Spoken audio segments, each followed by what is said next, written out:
Assalamualaikum teman-teman. Kali ini ada kiriman paket dari Desa Tawang Agung, Ampel Gading, Malang, Jawa Timur. Ini alamat saya. Ini isinya power kelas TD teman-teman. Di kit kelas TD, beliau meminta tolong untuk diservis. Oke, saya ucapkan terima kasih yang sudah mempercayakan servis di tempat kami. Oke, selanjutnya akan saya buka untuk isi paketnya. Ini merek apa, saya bongkar dulu teman-teman. Dan di dalam paketnya tadi teman-teman, ini ada tulisan, ini pesan request itu bisa diupload di channel saya. Oke, terima kasih. Coba saya bikin konten. Oke, saya bongkar dulu paketnya. Ini si paket tadi teman-teman, ini NX 14.000, kondisinya seperti ini meleot di pengiriman teman-teman. Nah, ini bisa dilihat, ini meleot di ekspedisi. Untuk teman-teman yang mau kirim paket, harap diperhatikan keamanannya. Bubble-nya kalau bisa usahakan itu yang tebal teman-teman, jangan sampai terjadi seperti ini. Ini untung saja tidak patah untuk PCB-nya. Nah, bisa dilihat melengkung, sampai melengkung seperti itu. Dan di sini ini untuk kapasitor juga, ini sampai patah ini teman-teman. Ini bisa dilihat, ini kapasitornya patah ini. Nah, ini karena PCB-nya ini meleot teman-teman. Nah, tuh. Nah,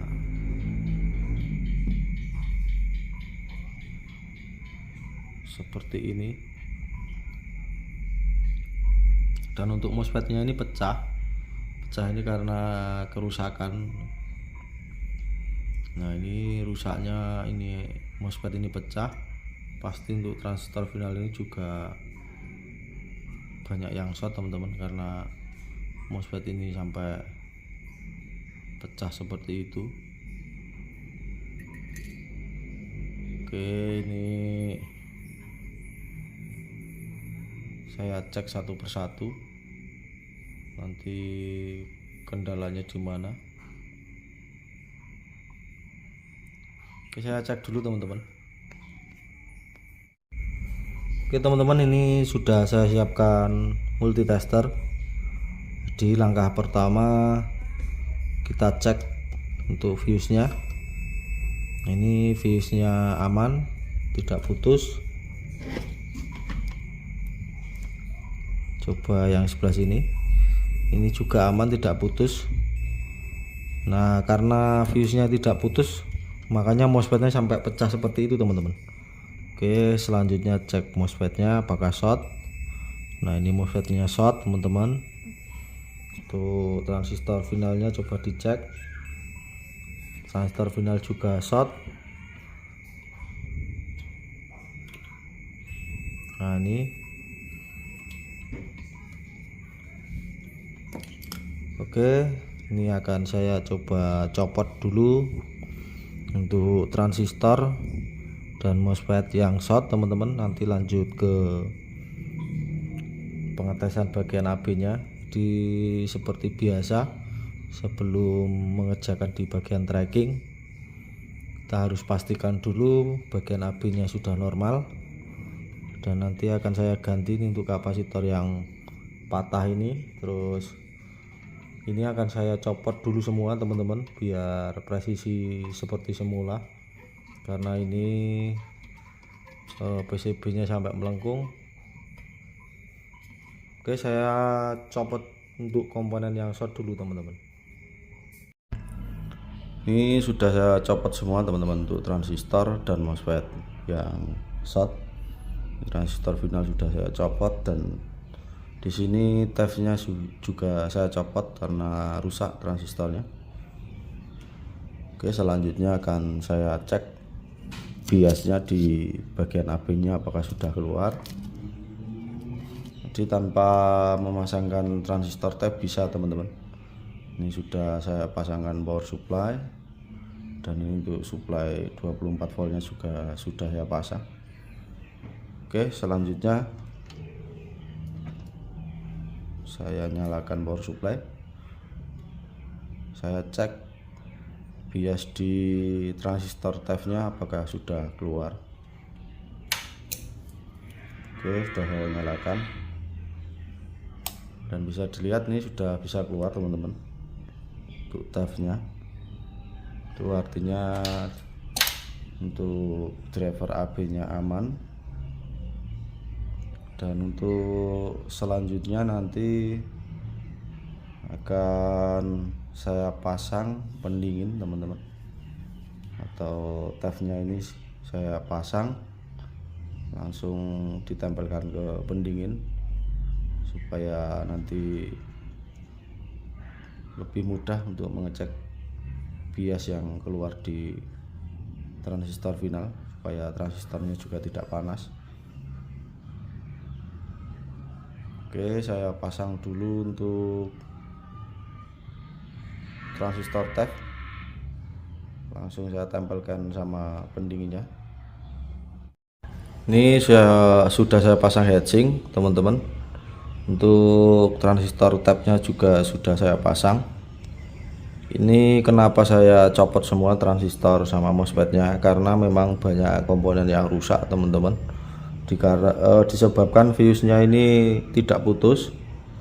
Jadi kalau power itu fuse-nya tidak putus, konslet satu transistor otomatis untuk lain-lainnya error, makanya banyak transistor yang jebol ini kemarin transistor finalnya.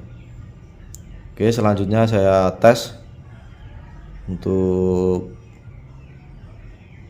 mengetahui bias di transistor finalnya sudah keluar atau belum. Nyalakan saya power supply-nya. Ini sudah keluar di rel positif dan rel negatifnya. Rel negatifnya 047, terus di rel positifnya 041. Jadi untuk teman-teman jangan bingung bila tes bagian AB-nya biasnya selisih jauh, karena posisi tesnya itu pakai power supply kecil teman-teman. Ini bias selisih jauh ini disebabkan karena DCO nya ini masih tinggi. Saya tes dulu, saya cek. Nah, itu DCO nya tinggi. DCO nya tinggi itu ya karena memang power supply nya masih kecil. Nanti kalau power supply nya sudah memakai bawaan atau suplainya ini disuplai dengan voltase lebih besar, itu otomatis biasnya itu akan imbang dan DCO nya itu akan turun teman-teman. Jadi tidak usah bingung. Oke, untuk selanjutnya ini coba saya akan cek untuk memasangkan MOSFET tracking ini. Jadi ini akan saya pasangkan MOSFET tracking tanpa memasang transistor final. Pertanyaannya apa bisa tes tracking tanpa transistor final? Jawabannya bisa teman-teman. Jadi nanti saya tidak memasangkan transistor final, saya pasang MOSFET tracking ini satu-satu dulu untuk per relnya, untuk mengetahui tegangan standby-nya keluar atau belum. Oke, coba saya pasang dulu untuk MOSFET trackingnya. Oke teman-teman, ini sudah saya pasangkan MOSFET satu-satu teman-teman. Usahakan kalau tes tracking itu jangan tempelkan ke pendingin teman-teman. Lalu nanti kalau sudah keluar tegangan standby-nya, coba hidupkan saja selama 5 menit. Kalau ini tidak hangat sama sekali berarti untuk trackingnya normal. Tapi kalau masih hangat apa lagi panas, itu berarti masih ada masalah, tracking itu belum setat. Oke, di sini tanpa saya pasangkan transistor final ya teman-teman ya, bisa dilihat ini cuman tap saja yang saya pasang. Oke, selanjutnya saya nyalakan untuk tegangan standby nya apakah bisa keluar. Oke, tegangan standby di bagian del negatifnya sudah keluar teman-teman, bisa dilihat ini 8 volt untuk tegangan negatif, dan positifnya coba saya cek 8 volt dan ini tadi di negatifnya 8,1. ini sangat bagus teman-teman, ini sangat presisi. Oke, untuk selanjutnya nanti akan saya tes menggunakan PSU yang besar. Ini saya tes hanya menggunakan sekitar 100 volt teman-teman. Coba saya ukur dulu. Nah, ini 119 volt. Nah, seperti ini. Ini tracking juga sudah bisa bekerja.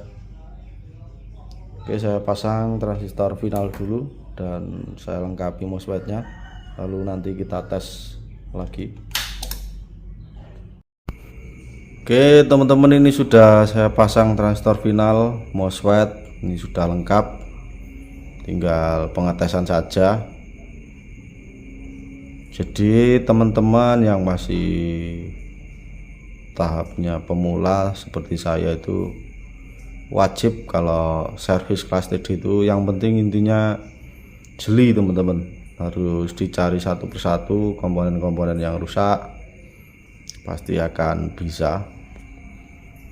Di sedikit saya jelaskan yang perlu atau penting teman-teman cek bila mendapatkan servisan power kelas TD.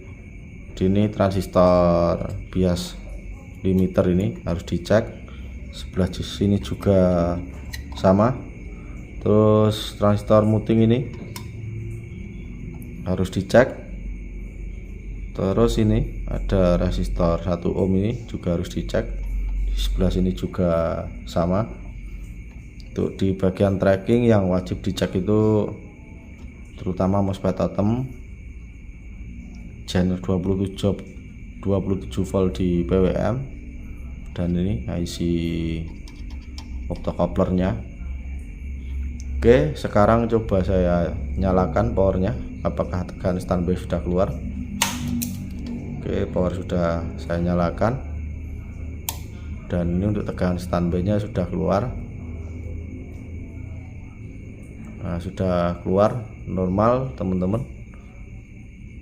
Nah, bisa dilihat. Oke, berarti sudah berhasil. Oke, untuk teman-teman yang mau servis bisa langsung hubungi nomor yang saya letakkan di atau cantumkan di kolom deskripsi. Dan untuk teman-teman yang mungkin belum paham atau ada kendala servis kelas TD, nanti bisa langsung chat ke nomor WA saya, insya Allah saya balas teman-teman. Oke, mungkin videonya sudah cukup atau sudah terlalu panjang, dan saya ingatkan untuk teman-teman yang suka dengan channel saya bisa bantu subscribe, komen, like, dan di share jika video-video saya bermanfaat. Oke, saya akhiri. Assalamualaikum warahmatullahi wabarakatuh.